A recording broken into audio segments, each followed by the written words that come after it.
I'm Rudy Giuliani. I want to say this to the television audience. The narrative has already begun to set in. I made my mistakes. You know, But in all of my years of public life, I have never profited. I never ever represented a foreign national. Never profited from public service. I didn't want to lobby. Never did it to Bush, never did it to Obama, never did it with Trump. I've earned every cent. I am a lawyer. I've never represented a Ukrainian national or official before the United States government. And in all of my years of public life, I belong to the Department of Injustice, Justice Department. I have never obstructed justice.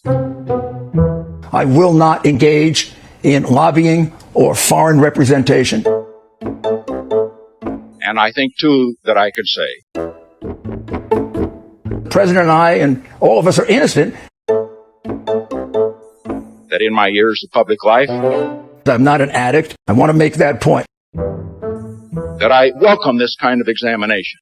From the time I got out of being mayor, I didn't want to smoking a crack pipe. Because people have got to know In fact, I have in my contracts a refusal to smoking a crack pipe behind the wheel of a car. whether or not their president is a crook. I'm not an addict. Well, I'm not a crook. I'm not a crook. I've earned everything I've got. And I am so offended by the things they've said about me. Well, I'm not a crook. I'm not a crook.